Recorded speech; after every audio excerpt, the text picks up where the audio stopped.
Hello, delegates, faculty, guests, and staffers. Welcome to the 17th session of Harvard Model Congress Asia. My name is Alexandra Norris, and I have the honor of serving as this year's vice president. This is a historic year for HMCA and the world as a whole. The COVID-19 pandemic has left no corner of the world untouched, forcing us to make important measures to try and keep ourselves and our communities safe.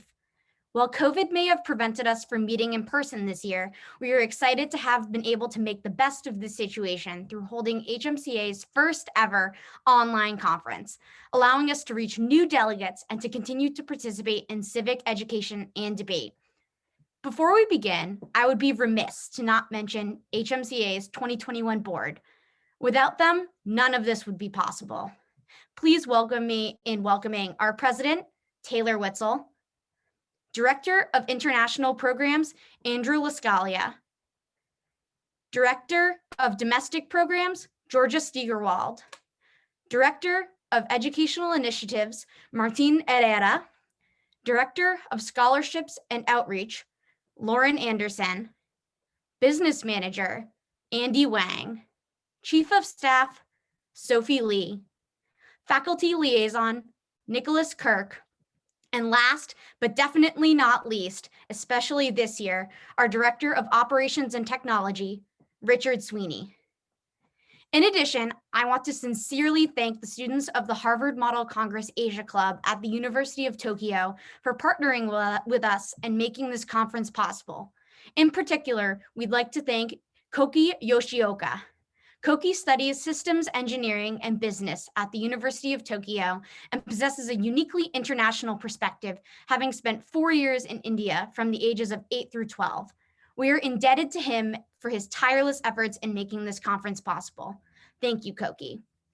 This year has shown us in stark clarity the critical role that government plays in our daily lives and the direct consequences of both good and bad governance. Amidst the great uncertainty and chaos of this year, one thing remains certain: the important role of young people across the world in working to make change. This being my fourth HMCA, I have continually been in awe of the great care, research, and nuance that you, our delegates, put into your speeches and arguments. Your efforts make us proud and hopeful for the future. Your hard work and care truly make this a model Congress.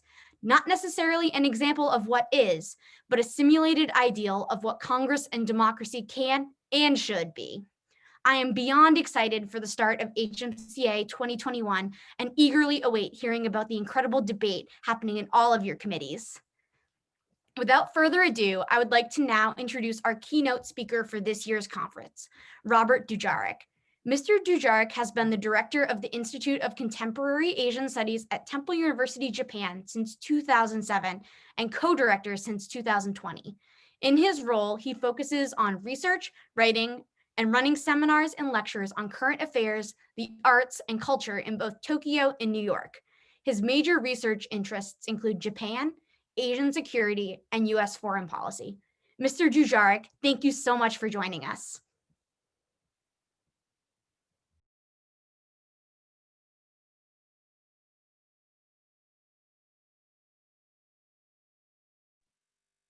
Thank you very much. I think I'm unmuted.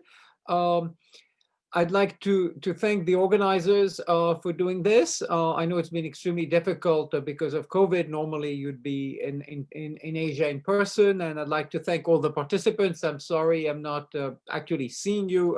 If this were, again, a normal year, I'd be with you at Tokyo University. I'd like to start, obviously, by mentioning what happened in Washington on Wednesday, US time, on Thursday in Asia. If there's anything that shows the importance of studying politics, of getting involved in policy, I think that is it. I mean, the United States had a democratic form of government for more than 200 years, though actually partial, obviously, because the United States had slavery and then de facto apartheid until the 1960s, and women were only allowed to vote in 1920. But we saw that in the US, functioning democracy, a very wealthy country, you can, in a democracy, have a situation where the system is threatened not from without, not from external enemies, but from the inside, essentially from the president. I mean, the president incited a mob to go and attack Congress, um, to prevent the Congress from certifying the obvious fact that is that Joe Biden had beaten him in the presidential election in November. So I think for all of you who are interested in getting involved in politics, this shows that yes, politics matters, that public service, either as an elected official or working for the government, being involved in NGOs, is very important for the health of the society. I think it also shows that democracy in itself cannot function without liberty. Democracy can be, without liberty, a system where 51% of the population decides to get rid of 49%. That's democracy, but that's not liberty. I would be remiss in my role as an academic if I didn't suggest some readings to you. And the one I would surely recommend for today are two books by Alexis de Tocqueville, a political philosopher, as well as a practitioner of policies, a man who served in government, is Democracy in America, and also is Old Regime and the Revolution, which deals with this tension between democracy and liberty. Now, I'd like to move from this, and I'm sorry that again, because we're not all in the same room, you can't like raise your hands and ask questions. So this is indeed not a very democratic way of speaking with you, or I guess it's what would be called in some countries centralized democracy. What are the most pressing issues in the region in which we live? I live in Asia. I've been based in Asia since 2004. One, obviously, and it's not unique to East Asia, is climate change. The impact it has on the lives of many, especially in Asia. Not only in Asia, you have a large number of inhabitants in places, especially like Bangladesh, who live in areas that are very, very close to the sea level, in other words, very low-lying lands, and a rise in ocean levels due to global warming, to the ice caps melting in both the North and the South Pole, can have a catastrophic impact on these communities. So you can't just look at traditional security issues, you also have to look at these questions. And that's an area, again, in which you can get involved, not only if you're in politics, but also if you're in government, in business. You can work for companies that are developing tools to either mitigate climate change or actually to reverse it by producing energy in ways that do not contribute to global warming. Another major area issue that we face in Asia, it's not unique to Asia, it's particularly acute in Northeast Asia, is demographic collapse. In other words, the fact that we're already seeing this in Japan, we saw it for the first time in South Korea, we'll soon see it in China. More people are dying than are born. As you know, in East Asia, Northeast Asia, there's this 12-year zodiac cycle. So this year is the year of the ox. So every year, the Japanese statistical agencies publish reports on how many individuals, how many Japanese were born in the year of the ox. So it would mean 2009, going back 12 years before, etc. There are more Japanese alive today who were born in the year of the ox 1937 than in the year of the ox 2009, which in other words means that there are more 83, or in some cases 84-year-olds in Japan than there are 11 and 12-year-olds. And you're talking so you're comparing essentially children, preteens, with 83, 84-year-olds. Now, 83-year-olds have several characteristics. In some cases, some of their cohort died of natural causes, because you're more likely to die in your 70s and your 80s than you are as a child. Secondly, if you think of Japanese history, Japan was extremely poor, suffered from malnutrition in the late 30s and during what's known in the West as World War II, very substandard medical care. And even despite this, you have more 83-year-olds in Japan than you have preteens in a one-year age cohort.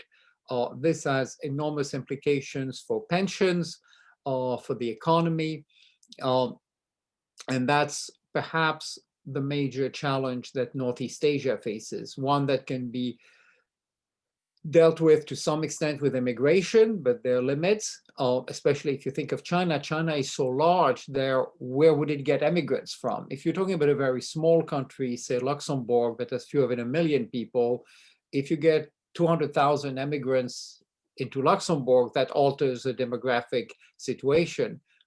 China is very, very big. It's got far more than 1 billion inhabitants. So that's the second issue. Now, there are more. The other two issues I would like to mention, obviously, are human rights. Human rights are not solely a problem in terms of violations in East Asia. That's sadly a situation you find throughout the world, including in the US itself. But it's very acute in China right now, in Xinjiang, with the persecution of the Muslim Uyghur population in this region of China, also known as East Turkestan. We saw it recently with the Rohingyas in Myanmar, and that again shows that democracy is not necessarily a sign that liberty will progress. Myanmar got out of a military dictatorship. A lot of observers were very happy to see the end of the military dictatorship, but we saw that some democratic forces in Myanmar were perfectly happy with the persecution of the Rohingyas. So there again, you always have to think about freedom, about liberty, about individual rights, as well as democracy. And then there are the traditional issues, security issues, the most acute ones in Northeast Asia have to deal with territorial disputes in many cases involving China. First, the Chinese claim on Taiwan. The islands in the in East China Sea, administered by Japan, claimed by both China as well as Taiwan, but the Taiwanese claim is not very active. And the situation between the two Koreas, where you always have the possibility of conflict between North and South Korea. And to this, we now can add Hong Kong. I mean, Hong Kong was a British colony until 1997. It reverted to China. Right now, the Chinese Communist Party, that is the political party which controls China through an autocratic system, has gradually destroyed the human rights, the civil rights which existed in China, in Hong Kong. Politicians have been jailed, activists have been jailed, have been forced into exile, and you're basically seeing the gradual takeover of Hong Kong, which was a free society, not necessarily a democratic society, but a free society. Its takeover by the Communist Party, by the Chinese Communist Party, with enormous implications. I'm sure some of you at Harvard or in other schools have classmates from Hong Kong and who've mentioned this to you. Now that I've gone through a litany of problems and challenges, I think I have 5 minutes remaining from my time? 5 minutes? Yes, that's it. Okay. Brevity is a soul of wit, as William Shakespeare said, and I don't have Shakespearean qualities, so I should probably speak even less. What can you do to have an impact? You can work in government. There's always, if you read the press, if you talk to friends, they always say the bureaucrats this, the bureaucrats that. Actually, serving in government is not only an honorable profession, but it's one that is essential for the efficient and working of a society. You can become diplomats, you can work in the finance ministry, you can work in the environment ministry. There are plenty of activities where you can make a difference, where you can both contribute to society and when you can also learn useful skills, feel that you're doing something extremely interesting. If you don't like it, service in the government can then be also a very good thing on your CV if you want to work in the private sector. I know lots of friends who've started working for government, either at home or overseas, who then joined the private sector. That's one thing you should consider. You should consider international organizations, the UN, the IMF, the World Bank. And I think here, especially for students who are from Japan, since I'm based in Japan, one of the challenges which Japan faces is that very, very few Japanese work in international organizations.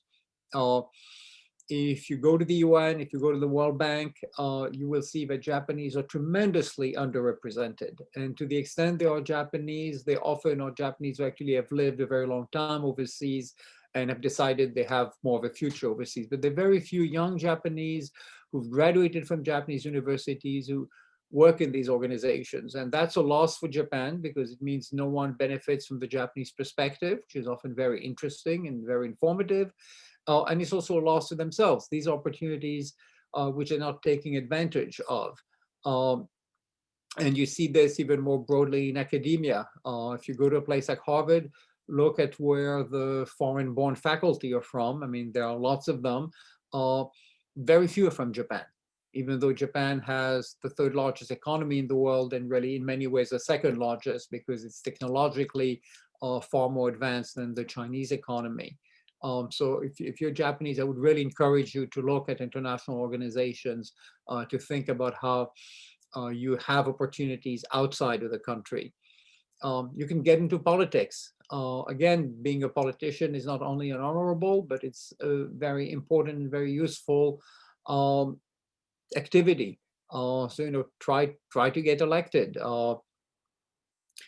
Try to make a difference. And then the two other things are working for NGOs. They are non-governmental organizations that help set the agenda. If you think of Greenpeace, if you think of Oxfam, you can have policy influence even though you're not working for the government, but you're working in an NGO. And there again, address myself to Japanese students. I'm addressing everybody, but since I'm based in Japan, I'm obviously more Japan focused.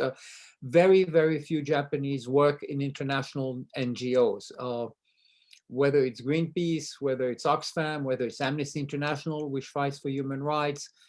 There are very, very few young, for that matter, all Japanese in these organizations. And again, that isolates Japan. It isolates the rest of the world from Japan.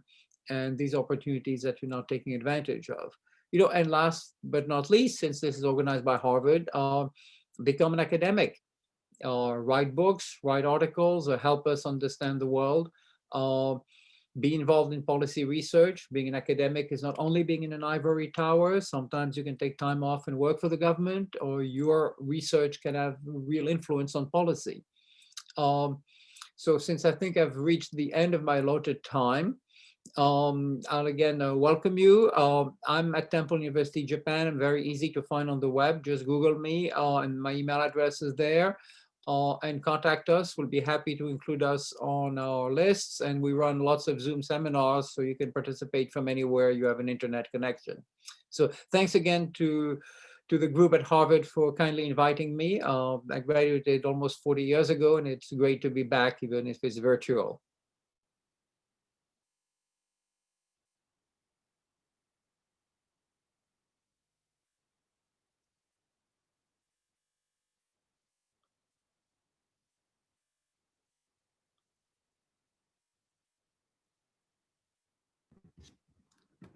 All right. Thanks for unmuting me, Richard. I appreciate it. Thank you so much, Mr. Dujarric, for that illuminating speech. Really appreciate having you here and the opportunity to share some of your thoughts and experiences with our wonderful delegates. So thank you for that. Delegates, faculty, guests, and staffers. It is my pleasure to welcome you to the 17th session of Harvard Model Congress Asia. My name is Taylor Witzel, and I am the president of HMCA 2021. Alex did a wonderful job of outlining the significance of the historical moment in which we find ourselves. This year has challenged all of us in ways that we may have never imagined previously possible. A year ago, many of us in this very webinar were gathering in preparation for a weekend of lively debate in Tokyo, anxiously anticipating the formation of new friendships and the exchange of new ideas. I want to emphasize, while we may not be together this year, I expect that this year's conference will be as fulfilling and engaging as ever. Back in March, I truly had no idea what to expect from HMCA 2021. Yet I am so incredibly proud to be here today with all of you for our first ever virtual conference. This year, our dedicated executive board has taken the opportunity to innovate, introducing new conference programming to provide delegates with exciting new simulations and unprecedented access to quality feedback on their work, spearheading pre-conference office hours across every committee, including customized office hours for scholarship students, developing new educational materials and hosting in-depth workshops to prepare students for the conference. I would be remiss if I didn't add, as the former Director of Scholarships and Outreach of HMCA, how deeply proud I am that for this year, we are bringing to HMCA many students who have never had the opportunity to attend before. This year has thrown curveballs at us, but our commitment to our educational mission remains as strong as ever. At this point, I'd like to extend my deepest gratitude to all of the faculty advisors of HMCA. Your adaptability, support, and input have been absolutely invaluable throughout this process to ensure that we could be here today hosting this conference. Your dedication to this community and to the delegates is inspiring. You truly are the bedrock of HMC Asia and have helped shape this experience into what it is and what it can be. Now, I'd like to address the delegates. I remember being in your shoes. As a nervous sixth grader from a small town in Kentucky, I participated in my very first government simulation of any kind, the Kentucky United Nations Assembly. Throughout most of the conference, I was too afraid to speak. I was amazed by how passionate my peers were and how thoughtful they were in their ideas, comments, and concerns. By the end of the conference, representing the nation of Afghanistan, I got up before a room of 30 and gave my 2 cents about water access in the Middle East. My voice was shaky, and to others, my speech probably didn't seem to contribute that much to the debate. But in giving that speech in a room full of young people debating the world's most pressing issues, I discovered that I had something to say, to add to the discussion, to stand for. Now I stand, or sit really, before you today, leading the world's largest international model congressional conference, filled with a sense of excitement, having watched each and every one of you take that step already by giving your speech in your pre-conference assignment.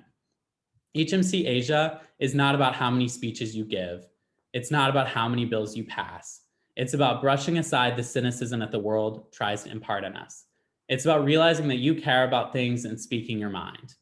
It's about hearing and really hearing what others have to say. At the end of the day, HMCA lasts for just a weekend, but the skills that you develop and the confidence you build in yourself and your ability to listen, to analyze, to form new opinions, and to speak your mind last a lifetime. This opportunity comes at an important time. Powerful countries have failed to effectively cooperate to contain the COVID-19 pandemic, and authoritarian governments have seized opportunities to attack civil liberties. Climate change grows increasingly threatening. Humanitarian crises continue to rage, from Syria to Yemen to the DRC to Venezuela. Violence has overtaken even the American Congress, the very body that we seek to emulate this weekend. Delegates, the problems that you will discuss in this conference are very real.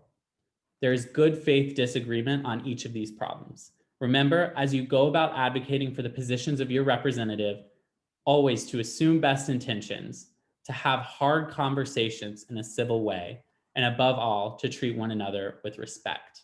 Your world demands it of you. With that, I am excited to call the 17th session of Harvard Model Congress Asia to order. Delegates, your staffers will be waiting for you in your Zoom committee rooms. Faculty, the faculty lounge is open, but you also may move through committee rooms at your pleasure. We simply ask that as faculty, you keep your videos off and audio off while you browse through committee rooms. Everyone, we also ask for your patience and graciousness as we open Zoom committees for the first time. The chairs will do their absolute best to ensure that any technological problems can be resolved. But if any problems do arise that you need extra assistance, please feel free to contact the zoom@hmcasia.org email. With that, let HMCA 2021 commence. All right, so we're all good to go and everyone can head off to their committee rooms. Thank you, everyone.